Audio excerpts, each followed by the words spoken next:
The final argument in The Boys wasn't Butcher versus Homelander. It was Butcher versus Hughie.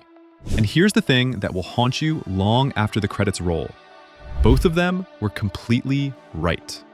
Butcher's case is airtight. Stan Edgar walked straight out of captivity and back into Vought's corner office. The machine didn't skip a beat, didn't mourn, didn't recalibrate, it just kept moving. Because that's what machines do. They don't need a Homelander to function, they just need a product. And Edgar already has the blueprint for the next one. Butcher didn't want to commit genocide out of hatred. He wanted to commit it out of clarity. He saw the future, clearly, coldly, without sentiment. And everything he predicted started happening before the body was even cold. But Hughie's case is just as airtight. Annie, Kimiko, people who bled for this fight. People who gave up everything. Not for revenge, not for ideology, but because it was right.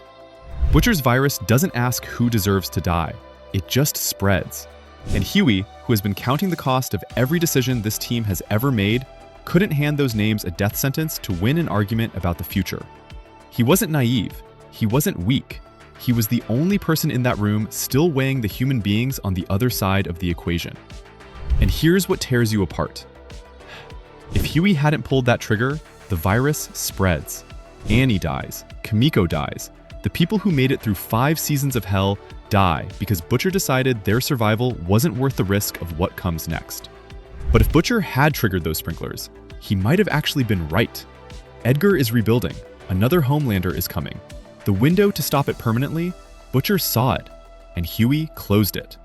2 men, 2 irrefutable truths, 1 bullet. And no version of that room ends without someone being wrong about something that mattered. The tragedy of The Boys was never Homelander. It was always this.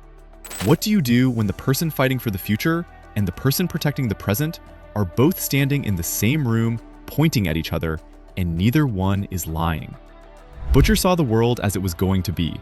Hughie saw the people who were still alive right now. And the show had the courage to say, there is no answer. There is only the choice you can live with.